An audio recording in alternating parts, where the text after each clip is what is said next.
Welcome back. Welcome back from the music break. We hope you enjoyed. Absolutely, you see, Nigerian music, I just feel like we are topping the charts globally, and I love it for us. It's absolutely just beautiful to see, and honestly, we're killing the game. So big ups to all the Nigerian artists out there doing a great job indeed. So we'll dive back into our stories. To round the show off, we are starting with a Nigerian woman, Mariam Oyiza Aliyu, has found herself at the center of an online debate after sharing an email received from a 55-year-old acquaintance. The man expressed disapproval of a photo she had posted, deeming it indecent. Defending her choice of image, Aliyu shared the email publicly, sparking discussions about personal expression, online criticism, and age-related perspectives. So this Uncle Sha to her would have messaged her or reached out to her saying, oh, she should stop dressing the way she did and she shouldn't put this kind of picture online, that she's dressed indecently and this picture is very uncomfortable, whatever that means. I think citing their faith, which is Islam. Okay. And she blocked the person and they emailed her. It's the effort for me, it's the audacity. I don't even know where to start from, to be honest. Like, it's really the length he went to. Like, fine, you blocked me, I'm still gonna share what I have to say. The uncle emailed her. I don't understand. Like, what? No, it was a complete, I just think that's just completely too much. You know, I just feel like what she was even wearing, there was nothing wrong with what she was wearing. She was actually completely covered. I mean, well, since they're Islam, I think, you know, the different, would I say, like the different aspects, you know, or would I say rules, you know, in terms of, or dress codes, yes, different dress codes, you know, based on, you know, whatever, I mean, how deep you are in the Islam, I guess.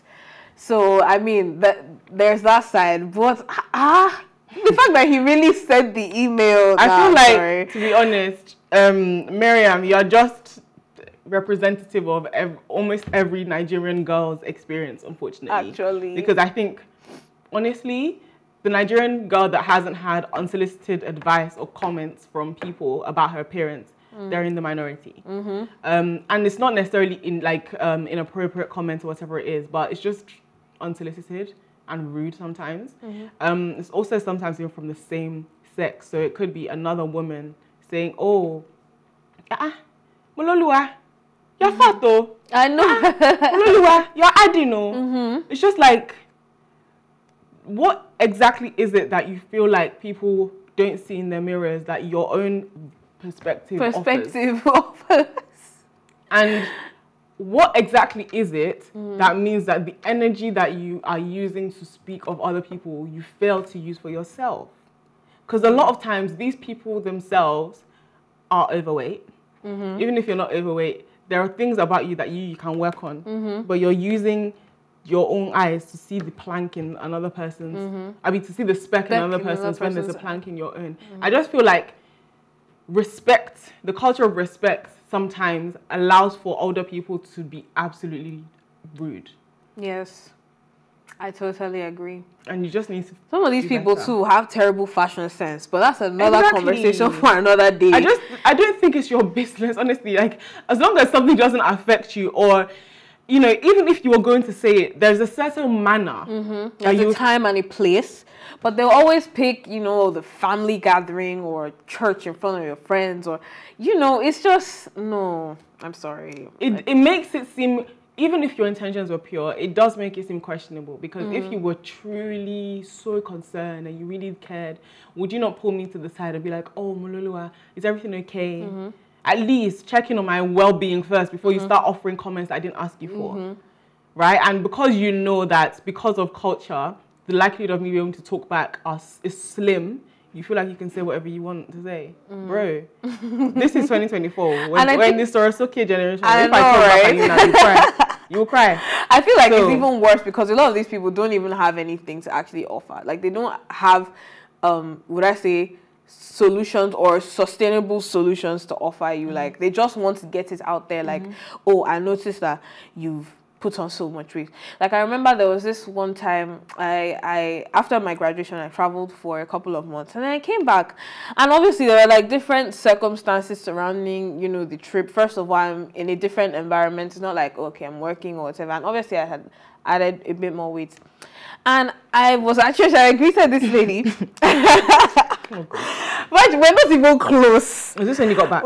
Yeah, when I got back, and then I greeted her. I had literally walked like a little further. I don't even know what I'm laughing. You know, it's different. She even stopped me. I said what I wanted to say. She took her own 2 legs to walk to where I was to call me back. I was like, "This weight that you're adding, no, like it's too much." I'm like, okay, from where to where? Like I don't know if you've seen that video. Like I just arrived. I just arrived. That was literally in my mind. Like some people just, I don't know. And it's just no.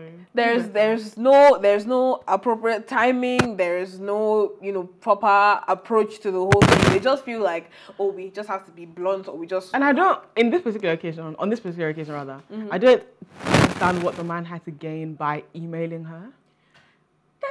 That's really what is getting at me. The length that he went, just like this lady. She was literally at the other end of the area of the church where I was. She literally walked all the way. This guy, like, they literally blocked you. You've passed your message. Why do you need to why do you feel the need to send another email, or because to send an email, like, to further buttress your point? I'm sorry.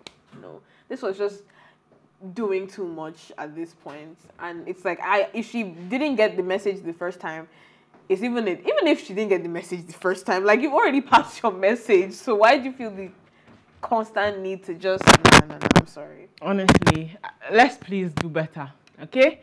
No, just do better. Mummies and daddies, we implore you, we beseech you. Aunties and uncles, please just try to think, let me improve myself first before you're giving other people advice. Yeah? Thanks. Moving on. A Nigerian Immigration Service officer has been suspended indefinitely after a video of him soliciting a bribe from a foreign tourist went viral. The incident occurred at Muritala Mohammed International Airport, Lagos, Nigeria, and the officer, Okpabero Ufoma, was captured on camera asking the tourist for anything in exchange for smooth passage. The Nigerian Immigration Service condemned the officer's actions, stating that they do not align with the organization's values. So let's have that video. Treat tourists in Nigeria. Sorry? What? Money? I have no cash. I have no cash, I swear. I have my card. I can do something for you with my card. Huh? What can I do with my card? Sorry. Give you money? He really wanted some money and wasn't giving up.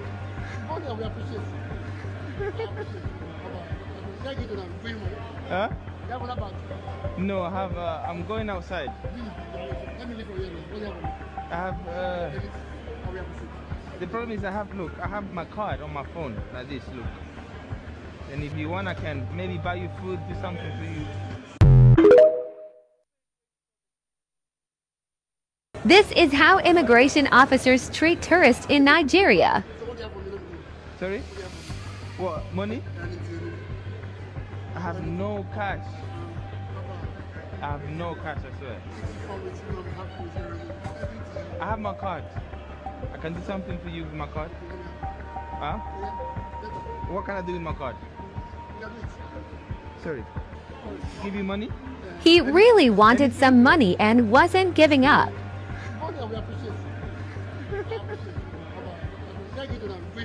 Huh? No, I have, I'm going outside. I have,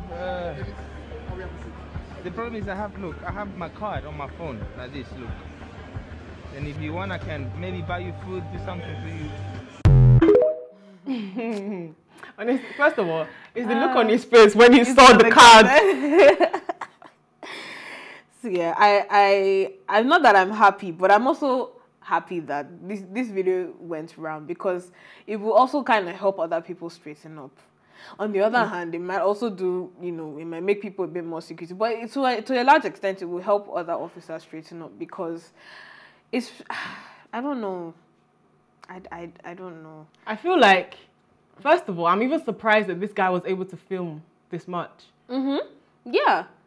I'm surprised that they weren't like, why are you recording? Why are you recording? Yes. He probably was carried away. I think he was just carried away, because averagely he would have definitely collected that phone and been like, you know, oh, you're not allowed to do that. Why are you doing that? You know, because I remember, you know, I know like a lot of these officers are very, you know, worried about even pictures, not talk less of an actual video of him doing something incriminating. So, but honestly, I am happy that this video went around. But I just don't like, I don't necessarily like the picture that it paints, but I like that it's also an expose, because I remember, I think someone that I knew traveled to, was it one of these neighboring countries, maybe like Lome or something, and even just looking at, you know, the border, it's not even like a proper, there's no proper setup. There's literally just like a piece of cloth or something. And, you know, you just cross over. Some people, I guess maybe some people pay, some people don't.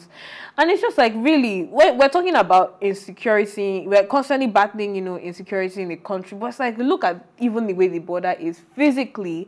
It's not even, we're not protected, you know, physically enough. I'm pretty sure that a lot of the, you know, would I say like the officers or whatever, some of them are not actually capable, you know, whether it's, you know, skill-wise or, you know, would I say device-wise, you know, like with machinery and everything.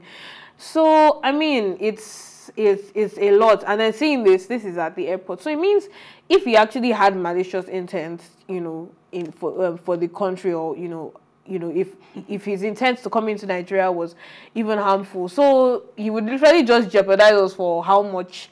He would literally put the whole country in trouble because of how much... I mean, it's a lot, but it also kind of shows, you know, what people are going through. Not that you should compromise your job because of what you're going through, but... I was going to say, I think what they would say in response is that that's the way that they put food on their tables and feed their families, have a roof over their heads, which obviously speaks to the fact that the salary they're probably receiving, at least they don't feel like it's sufficient. I don't know how much these people receive, honestly, as a salary, so I couldn't comment, but... I think that as well as that, there might also be just a culture now of it's a rite of passage to ask people for money. Yeah. And that in itself is wrong, because there are signs everywhere, all over the international airport, saying like this particular act we don't endorse, this kind of thing, and they will do it right in front of you in spite of those signs. Like, I just think we can do better, can't we? We can. Like, this is not the impression that we want the rest of the world to have of us, because that's literally the title of the TikTok video that he made. He said how Nigerians treat immigration officers, I don't know, welcome tourists or treat tourists in Nigeria. How immigration like welcomes people at the airport or whatever in Nigeria. Like, why should that be the kind of impression that we want painted of ourselves? No. And other people will see the videos now, and maybe they've been contemplating their visit to Nigeria, and they'll be like, "Oh, okay, so." And this man is even friendly. Or some people will be downright aggressive. They would like literally just discourage you. If you decide that okay, you're going to give them money, they'll give you the special treatment. But if not, and not even just discard, some of them will go out their way to make your life hard. Exactly. And they'll say, okay, wait there. I think it's just a show of what really goes on in, you know, Nigeria, because there are also people that have, you know, connections in these type of places, and, you know, they okay, all you need to do is just settle them, or have sent them a little something, they let you into the country, and that's how you have things like, you know, drug smuggling and, you know, all those kind of things.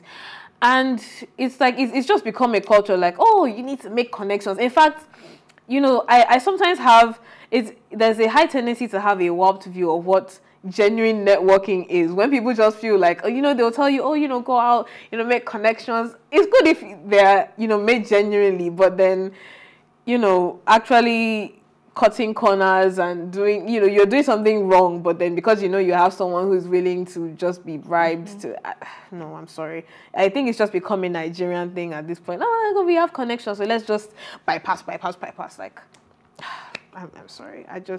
We can actually do better is what I would say. Like, it's not a message of dashed hope. I think it's a message of just showing the room for improvement. So I think we can do better than this. So let's try. And I mean, we're wrapping the show up on this note, but at the end of the day, I think we all have our part to play, honestly, in making Nigeria better. So yeah, do so as you go off into your weekend.